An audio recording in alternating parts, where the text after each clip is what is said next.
तो चलिए शुरुआत करते हैं सीरीज कॉम्बिनेशन से। बहुत सारे कैपेसिटर्स जब सीरीज कॉम्बिनेशन में जुड़े हुए होंगे तो उनका इक्विवेलेंट कैपेसिटेंस क्या होगा उस पूरे सर्किट का।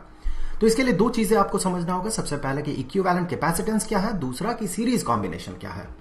देखिए, इक्विवेलेंट कैपेसिटेंस इसका मतलब है अगर बहुत सारे कैपेसिटर मिलकर एक सर्किट बना रहा है जैसे कि यहां पर, तो इक्विवेलेंट कैपेसिटेंस से हम यही समझेंगे कि अगर कोई ऐसा ही सर्किट हो जिसमें कि इसी तरह का सोर्स जुड़ा हुआ है, अगर मान ले यहां बैटरी जुड़ा हुआ जिसका टर्मिनल पोटेंशियल डिफरेंस V है, तो अगर हम एक और सर्किट बनाते हैं वहां भी बैटरी वैसा ही जुड़ा हुआ रहता है जिसका कि टर्मिनल पोटेंशियल डिफरेंस उतना ही हो, और यहां पर सिर्फ एक कैपेसिटर हो और इफेक्ट जो है इसका और इसका बिल्कुल सेम हो, तब जाके इसका जो कैपेसिटेंस होगा उसे हम इन सारे कैपेसिटर्स का जो कॉम्बिनेशन है उसका इक्विवेलेंट कैपेसिटेंस कहेंगे। इफेक्ट सेम हो कहने का मतलब क्या है, देखिए अगर कैपेसिटर यहां जुड़ा हुआ रहेगा और यहां एक बैटरी रहेगा तो यहां से करंट का फ्लो होगा। ऑब्वियस सी बात है, करंट इस डायरेक्शन में फ्लो करेगा कुछ ऐसे, और अगर सिर्फ एक कैपेसिटर रहे तो भी करंट कुछ ऐसे इस डायरेक्शन में फ्लो करेगा। यहां अगर सर्किट में करंट सेम हो, दोनों सर्किट में, इसमें और इसमें, जितनी भी देर के लिए करंट फ्लो करे, यहां बहुत कम समय के लिए करंट फ्लो करेगा, तो वो करंट जो है दोनों सर्किट में अगर सेम हो तब जाके इसका जो कैपेसिटेंस होगा, इसका जो इक्विवेलेंट सर्किट हमने बनाया इसका जो कैपेसिटेंस होगा उसे हम इक्विवेलेंट कैपेसिटेंस कहेंगे इस पूरे कॉम्बिनेशन का। अब आते हैं सीरीज कॉम्बिनेशन हम किसे कहते हैं। देखिए, जब इस पूरे सर्किट में आप सर्किट को यहां से लेके पूरा ऐसा कंसीडर करें, अगर पूरे सर्किट में सेम करंट फ्लो करता है तब हम कहेंगे कि ये जो कॉम्बिनेशन है ये सीरीज कॉम्बिनेशन है। आप इस तरह का स्टैंडर्ड 9th में पढ़े होंगे, सीरीज कॉम्बिनेशन ऑफ रेजिस्टर्स, तो वहां भी यही कॉन्सेप्ट आता था कि जब करंट सेम फ्लो करे पूरे सर्किट से तो जो जितने भी रेजिस्टर्स जुड़े हुए होंगे उन्हें सीरीज कॉम्बिनेशन में है ऐसा कहा जाता है। तो यहां करंट सेम फ्लो करेगा, कैसे फ्लो करेगा ये थोड़ी देर बाद हम देखेंगे। करंट सेम फ्लो होगा पूरे सर्किट में, यहां भी उतना ही करंट फ्लो करेगा, यहां भी उतना, यहां भी उतना, और इस पार्ट में भी सेम करंट फ्लो करेगा। पूरा का पूरा सर्किट में जो है सेम करंट फ्लो करेगा। अब आते हैं कि इक्विवेलेंट कैपेसिटेंस कितना होगा। इसके लिए हमें इन तीनों का जो कैपेसिटेंस है वो पता होना होगा। तो चलिए, कैपेसिटेंस इसका है C1, इस कैपेसिटर का कैपेसिटेंस C2 और इसका है C3। कुछ पॉइंट्स यहां पर और हम कंसीडर कर लेते हैं। तो पॉइंट्स जो है, यहां पर एक पॉइंट हमने कंसीडर किया, ये है पॉइंट A, और यहां पर एक पॉइंट हमने कंसीडर किया, ये है पॉइंट B, और बीच में कुछ और पॉइंट्स कंसीडर कर लेते हैं C, और यहां पर एक पॉइंट D। और यहां जो इक्विवेलेंट कैपेसिटेंस होगा, इक्विवेलेंट कैपेसिटेंस को हमने C नाम दिया। हमें क्या करना है, C के साथ C1, C2 और C3 को इंटर रिलेट करना है। कैसा होगा इनके बीच का रिलेशन, वही हमें देखना है। क्या होगा यहां पर, बैटरी के साथ जैसे ही हम इसे जोड़ देंगे तो यहां करंट फ्लो करेगा। करंट इस डायरेक्शन में फ्लो करेगा, पॉजिटिव टर्मिनल से नेगेटिव टर्मिनल की तरफ बैटरी के। सो करंट पूरे सर्किट में ऐसे फ्लो करेगा। लेकिन चलिए, हम इलेक्ट्रॉन्स के फ्लो को अगर कंसीडर करते हैं, जैसे कि इलेक्ट्रॉनिक करंट कहा जाता है, तो हम कहेंगे कि इलेक्ट्रॉन्स जो है इस डायरेक्शन में फ्लो करेगा। इसे थोड़ा रियलाइज करना थोड़ा आसान होता है। तो इलेक्ट्रॉन्स का फ्लो इस डायरेक्शन में होने लगा। कुछ देर बाद इलेक्ट्रॉन का फ्लो रुक जाएगा, लेकिन उससे पहले देखें कि क्या हो रहा है। इलेक्ट्रॉन कुछ फ्लो कर रहा है, तो इस प्लेट से कुछ इलेक्ट्रॉन फ्लो करेगा, क्योंकि सर्किट तो यहां जुड़ा हुआ नहीं है। तो जो भी फ्लो करेगा वो इसी प्लेट से फ्लो करेगा। तो यहां पर अब देखिए, कुछ इलेक्ट्रॉन्स यहां से फ्लो करने लगा। कितना इलेक्ट्रॉन फ्लो किया, इतना फ्लो किया ताकि यहां जो चार्ज क्रिएट हुआ ये पॉजिटिव क्यू बन गया। यहां से नेगेटिव चार्ज बाहर निकलेगा तो ये तो पॉजिटिवली चार्ज बॉडी बनेगा। तो यहां पॉजिटिव चार्ज बन गया, पॉजिटिव क्यू। इसका मतलब कितना इलेक्ट्रॉन बाहर निकला, नेगेटिव क्यू चार्ज का इलेक्ट्रॉन बाहर निकला। इलेक्ट्रॉन तो नेगेटिव चार्ज का होता है। So negative Q current, electronic current, यहां इस सर्किट में इस डायरेक्शन में फ्लो करा। मैं फिर से बता दूं, कन्वेंशनल करंट का डायरेक्शन उसके ऑपोजिट डायरेक्शन में होगा। अब वही जो करंट है, जितना इलेक्ट्रॉन यहां पर अंदर जाएगा बैटरी के, उतना ही इलेक्ट्रॉन यहां से बाहर निकलता है। साइमल्टेनियसली होता है, ऐसा नहीं कि इलेक्ट्रॉन पहले घुसता है फिर बाहर निकलता है, नहीं, साइमल्टेनियसली होता है। तो उसी समय कुछ इलेक्ट्रॉन्स यहां से बाहर निकलेंगे, उसका टोटल चार्ज कितना होगा, नेगेटिव क्यू। वही नेगेटिव क्यू यहां पर आके इस प्लेट में समा जाएगा। यहां पर सर्किट तो आगे जुड़ा हुआ नहीं है, तो इसीलिए यहां पर चार्जेस जो है, नेगेटिव चार्जेस वहां पर अपीयर करेगा। अब क्या होगा, देखें, ये जो पॉजिटिव क्यू चार्ज है ये कुछ नेगेटिव चार्ज इस प्लेट पे करेगा, इंड्यूस करना ही है। कितना इंड्यूस करेगा? बिल्कुल उतना ही अमाउंट का चार्ज इंड्यूस करेगा। तो इस प्लेट में आ जाएगा, इस प्लेट के इस सरफेस में आ जाएगा नेगेटिव क्यू चार्ज। सो मैं थोड़ा नीचे लिखता हूं, नेगेटिव क्यू चार्ज आएगा किस फेस में? इस फेस में।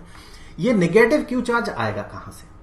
ये तो इसके पास तो कोई चार्ज नहीं था और इसके पास भी कोई चार्ज नहीं था, तो ये जो नेगेटिव क्यू चार्ज आएगा ये यहां से इंड्यूस होके या फिर यहां से फ्लो करते हुए यहां पर आएगा।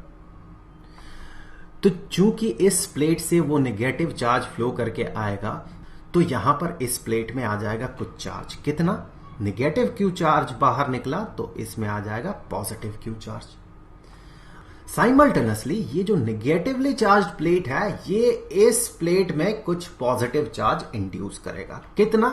सेम मैग्नीट्यूड का, क्यू मैग्नीट्यूड का। सो पॉजिटिव क्यू चार्ज यहां अपीयर करेगा। पॉजिटिव क्यू चार्ज कैसे आएगा? ये कुछ इलेक्ट्रॉन्स को यहां से रिपेल करके यहां भेज देगा। कितना? नेगेटिव क्यू चार्ज का। तो यहां पर देखें नेगेटिव क्यू चार्ज इस प्लेट में अपीयर करेगा। अब ध्यान से देखें करंट कितना फ्लो कर रहा था। अगर इलेक्ट्रॉनिक करंट की बात करें तो नेगेटिव क्यू यहां से फ्लो करते हुए, ऐसे फ्लो करते हुए यहां से यहां आया। साइमल्टेनियसली यहां भी उतना ही चार्ज का फ्लो हो रहा है, यहां भी उतना ही चार्ज का फ्लो हो रहा है। दैट मीन करंट जो है पूरा का पूरा सर्किट में जो है वो सेम है। इसीलिए हम इस तरह के कॉम्बिनेशन को सीरीज कॉम्बिनेशन कहते हैं। और हर प्लेट में देखें चार्ज का मैग्नीट्यूड कितना है? हर प्लेट में चार्ज का मैग्नीट्यूड क्यू है। अब यहां कुछ और चीजें हम देख लेते हैं कि जब हम बैटरी के साथ जोड़ेंगे इसे, चूंकि जो वायर, जो कनेक्टिंग वायर्स होते हैं उसके रेजिस्टेंस बहुत कम होते हैं, इसीलिए यहां इस पॉइंट में और इस पॉइंट में जो पोटेंशियल डिफरेंस है जो कि V के बराबर होगा, वही पोटेंशियल डिफरेंस अपीयर करेगा इस पॉइंट में और इस पॉइंट में। अब पूछेंगे कैसे? चलिए एक बार और देख लेते हैं फिर से कि अगर मान ले इस पॉइंट का पोटेंशियल है 6 वोल्ट मान लेते हैं और इस पॉइंट का पोटेंशियल है नेगेटिव 6 वोल्ट, मतलब पोटेंशियल डिफरेंस 12 वोल्ट का हो गया। तो इस पॉइंट का पोटेंशियल अगर 6 वोल्ट होगा और इसका नेगेटिव 6 वोल्ट होगा, चूंकि देखिए ये जो कनेक्टिंग वायर है इसका रेजिस्टेंस 0 के बराबर होता है, लगभग बहुत कम रेजिस्टेंस होता है, नेग्लिजिबल होता है, तो कोई खास पोटेंशियल ड्रॉप यहां पर नहीं होता है। आइडियल केस में 0 पोटेंशियल ड्रॉप होता है।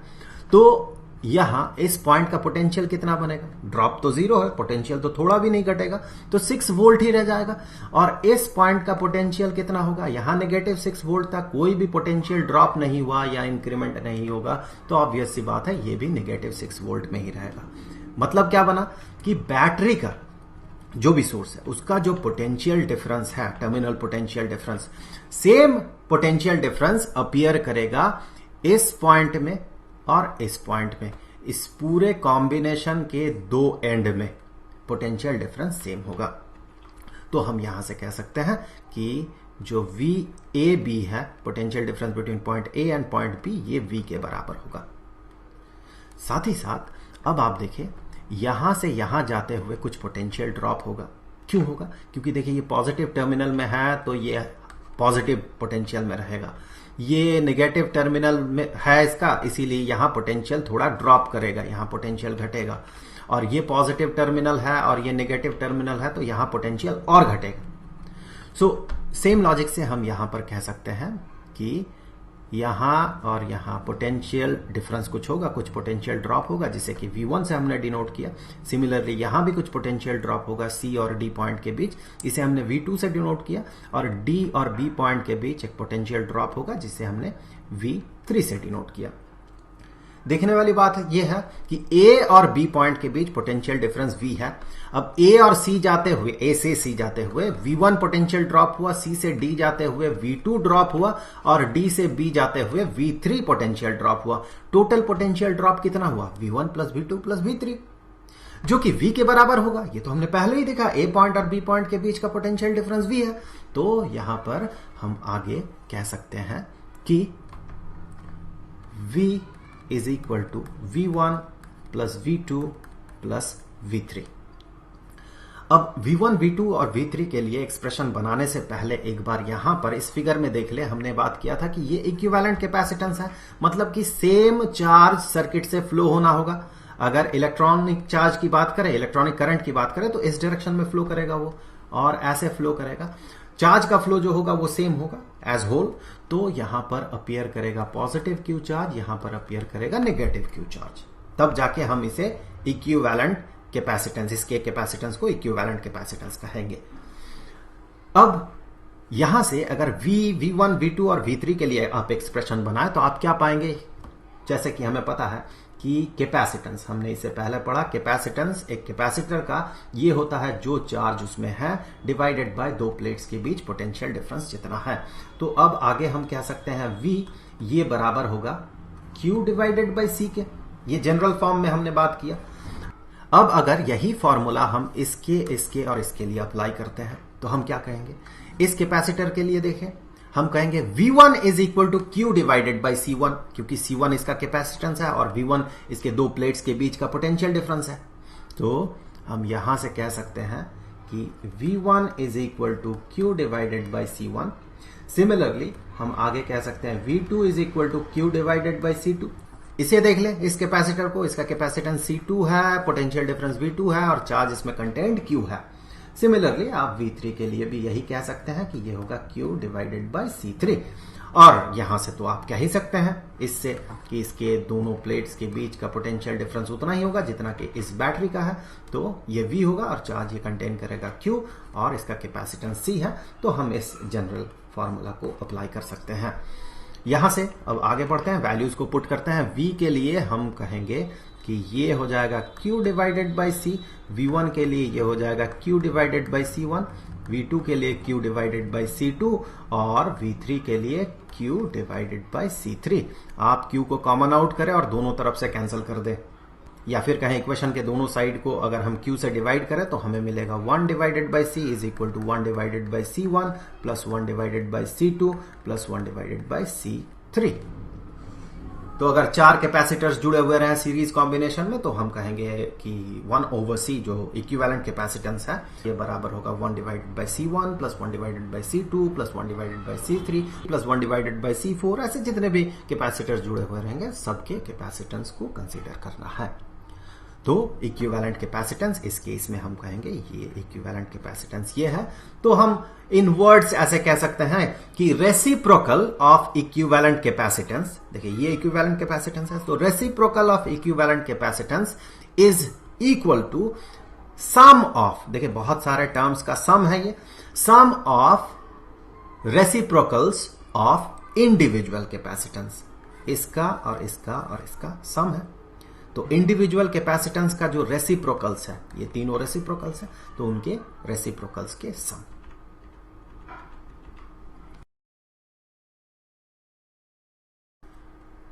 अब आता है पैरेलल कॉम्बिनेशन पे, मतलब कि बहुत सारे कैपेसिटर्स को अगर पैरेलल कॉम्बिनेशन में जोड़ा जाएगा तो इक्विवेलेंट कैपेसिटेंस क्या होगा। तो इक्विवेलेंट कैपेसिटेंस क्या है ये तो हमने पिछले पार्ट में देख लिया। अब चलिए देख लेते हैं कि पैरेलल कॉम्बिनेशन क्या होता है।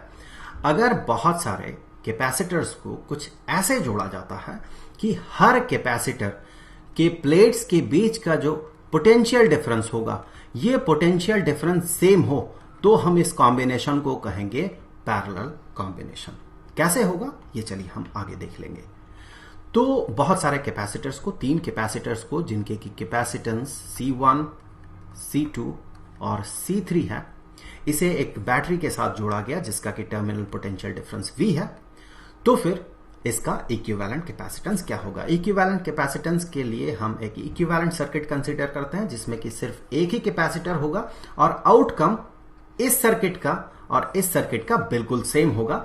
और इस सिंगल कैपेसिटर का जो कैपेसिटेंस है ये है C। आउटकम सेम होगा मतलब इस सर्किट में जो करंट का फ्लो होगा, करंट इस डायरेक्शन में फ्लो करेगा, करंट का जो फ्लो होगा, कन्वेंशनल करंट की बात कर रहे हैं, इलेक्ट्रॉनिक करंट नहीं, यहां जितना करंट फ्लो करेगा, जितने भी समय के लिए फ्लो करेगा, एग्जैक्टली सेम अमाउंट का करंट फ्लो करेगा यहां भी, इस सर्किट में भी। मतलब यहां पर जो चार्ज का फ्लो होगा जितने समय के लिए ये चार्ज यहां पर फ्लो करेगा, एग्जैक्टली सेम, यहां नेगेटिव चार्ज का फ्लो हो रहा है इसीलिए डायरेक्शन को इधर दिखाया गया, जो चार्ज का फ्लो होगा एग्जैक्टली सेम चार्ज का फ्लो इस सर्किट में भी होगा। तो चलिए देख लेते हैं क्या होगा। तो हमने माना कि नेगेटिव चार्ज मान लेते हैं, चलिए। तो हमने माना कि कुछ नेगेटिव चार्ज, नेगेटिव Q यहां से बैटरी के पॉजिटिव टर्मिनल में आया और नेगेटिव टर्मिनल से नेगेटिव क्यू चार्ज, कुछ इलेक्ट्रॉन्स बाहर निकलेगा तो हम कह सकते हैं नेगेटिव चार्ज का फ्लो हो रहा, तो नेगेटिव क्यू चार्ज यहां फ्लो करके गया। अब क्या होगा, यहां से इस पॉइंट में जब सारे इलेक्ट्रॉन्स पहुंचेंगे तो 3 पाथ मिलेंगे, एक तो ये, दूसरा ये और तीसरा ये। तो इलेक्ट्रॉन्स जो है वो स्प्लिट हो जाएगा, मतलब इलेक्ट्रॉन्स का जो ग्रुप है वो स्प्लिट हो जाएगा। कुछ चार्ज यहां पर पहुंचेगा, चलिए मान लेते हैं Q1 चार्ज यहां पर पहुंचा, नेगेटिव Q1। कुछ चार्ज यहां पर पहुंचेगा, सो नेगेटिव Q2 चार्ज पहुंचा, और कुछ चार्ज इस प्लेट में पहुंचेगा जो कि नेगेटिव Q3 है। तो चार्ज यहां पर स्प्लिट हो गया। चार्ज कैसे स्प्लिट हुआ, यहां तक पहुंचा नेगेटिव Q चार्ज जो कि 3 पार्ट में स्प्लिट हो गया। हम कह सकते हैं Q1, Q2 और Q3 का सम होगा, क्योंकि Q टोटल चार्ज था जो कि 3 पार्ट में स्प्लिट हो गया, Q1, Q2 और Q3। अब इस तरफ वाले प्लेट्स को देखते हैं, यहां से कुछ चार्ज फ्लो करेगा, कुछ इलेक्ट्रॉन्स फ्लो करेगा इस डायरेक्शन में। तो यहां से नेगेटिव Q1 चार्ज बाहर निकल जाएगा, तो ये प्लेट जो है पॉजिटिव Q1 बन जाएगा। ऐसा ही होना चाहिए, दोनों प्लेट्स में कैपेसिटर के सेम चार्ज रहता है अपोजिट मैग्नीट्यूड का। तो यहां भी पॉजिटिव Q2 बनेगा और यहां पॉजिटिव Q3 बनेगा चार्ज। और ये जो चार्जेस हैं दैट मीन नेगेटिव Q3 ये, नेगेटिव Q2 ये और नेगेटिव Q1 ये सारे चार्जेस यहां पर आके जमा होंगे। देखिए अगर एक प्लेट से, अगर आप इस प्लेट को देखें, नेगेटिव Q1 बाहर निकला, इसीलिए पॉजिटिव Q1 चार्ज में आ गया। और ये तीनों charges negative Q1, negative Q2 और नेगेटिव Q3 यहां आके जमा होगा और यहां से बाहर निकलेगा नेगेटिव Q। सो हम कह सकते हैं इस तरह से कि इस साइड में भी देखें तो Q is equal to Q1 plus Q2 plus Q3। तो हम यहां से सबसे पहले जो इक्वेशन बनाएंगे ये होगा Q is equal to Q1 plus Q2 plus Q3। अब इस सर्किट में देखें टर्मिनल पोटेंशियल डिफरेंस तो V ही होगा, बैटरी वही है, चार्ज का फ्लो हुआ कितना, वही चार्ज, सेम चार्ज फ्लो करेगा, that mean Q charge flow करेगा, नेगेटिव Q, और यहां से नेगेटिव Q इस डायरेक्शन में, इसका मतलब ये पॉजिटिव Q में पहुंच जाएगा और ये नेगेटिव Q चार्ज रखेगा ये वाला प्लेट। अब यहां और एक बात देख ले कि जो पोटेंशियल डिफरेंस होगा इसमें, इसमें और इसमें वो सेम होगा। ऐसा क्यों होगा, क्योंकि आप देखें इस पॉइंट का और इस पॉइंट का पोटेंशियल डिफरेंस V होगा, यहां से इस पॉइंट तक पहुंचते हुए कोई भी पोटेंशियल ड्रॉप नहीं होगा। चलिए ये पॉइंट अगर पॉजिटिव 6 वोल्ट में है, पॉजिटिव 6 वोल्ट, और ये पॉइंट अगर मान लेते हैं एग्जांपल के तौर पे नेगेटिव 6 वोल्ट में है, तो यहां से यहां चूंकि कनेक्टिंग वायर्स का रेजिस्टेंस बहुत कम होता है तो पोटेंशियल ड्रॉप ना के बराबर होता है। तो इस पॉइंट में देखें पोटेंशियल 6 वोल्ट होगा, पॉजिटिव 6, और इस पॉइंट में देखें ये नेगेटिव 6 वोल्ट होगा। यहां से यहां भी पोटेंशियल ड्रॉप 0 होगा, यहां से यहां भी पोटेंशियल ड्रॉप 0 होगा। तो इन दो पॉइंट्स के बीच, यहां पर ये वाला पॉइंट और ये वाला पॉइंट, इन दोनों पॉइंट्स के बीच भी पोटेंशियल डिफरेंस 12 वोल्ट का ही होगा। 6 वोल्ट पॉजिटिव और 6 वोल्ट नेगेटिव, डिफरेंस कितना हुआ 12 वोल्ट का, जो कि इस बैटरी का टर्मिनल पोटेंशियल डिफरेंस है। सेम लॉजिक आप बाकी कैपेसिटर्स में भी लगा सकते हैं। दैट मीन हर एक कैपेसिटर के दो प्लेट्स के बीच का जो पोटेंशियल डिफरेंस होगा वो होगा सेम, जो कि इस बैटरी के टर्मिनल पोटेंशियल डिफरेंस के बराबर होगा। और इसी तरह के कॉम्बिनेशन को हम पैरेलल कॉम्बिनेशन कहते हैं, इससे पहले ही हमने बात किया है। तो अब यहां पोटेंशियल डिफरेंस V होगा, यहां भी V होगा बैटरी के बीच, माफ कीजिएगा प्लेट्स के बीच, और यहां भी V होगा। तो जैसे कि हमें पता है किसी भी कैपेसिटर का कैपेसिटेंस होता है उसमें दिए गए चार्ज, किसी एक प्लेट का चार्ज डिवाइडेड बाय दो प्लेट्स के बीच का पोटेंशियल डिफरेंस। सो यहां पर अगर आप Q के लिए फॉर्मूला बनाते हैं तो आप पाएंगे Q is equal to CV। ये तो जनरल टर्म हो गया, जनरल एक्सप्रेशन हो गया। अब अगर आप इस कैपेसिटर को देखते हैं तो आप इसी से आगे कहेंगे Q1 is equal to C1V, क्योंकि अगर आप यहां देखते हैं, यहां इसे ये Q1 होगा, इस कैपेसिटर को देखते हैं तो इसमें चार्ज Q1 है, पोटेंशियल डिफरेंस V है, कैपेसिटेंस इसका C1 है, सो Q1 is equal to C1V। दूसरे कैपेसिटर को देखें तो Q2 is equal to C2V, तीसरे कैपेसिटर को देखें तो Q3 is equal to C3V। अगर इन वैल्यूज को आप यहां पर पुट करते हैं, और इस सर्किट के लिए क्या होगा, जनरल एक्सप्रेशन हम यूज कर सकते हैं, क्योंकि यहां टर्मिनल पोटेंशियल डिफरेंस V है, कैपेसिटेंस C है, और चार्ज जो है इसमें Q है। तो यहां से आगे अब हम ये कहेंगे कि Q के जगह CV, Q1 होगा ये, Q1 के जगह C1V, Q2 के जगह C2V और Q3 के जगह C3 भी।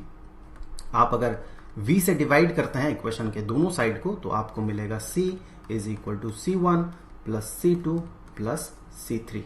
मतलब कि पैरेलल कॉम्बिनेशन में अगर बहुत सारे कैपेसिटेंस जुड़े हुए हैं तो इक्विवेलेंट कैपेसिटेंस जो होगा वो इंडिविजुअल कैपेसिटेंस जो है उन सब का सम होगा।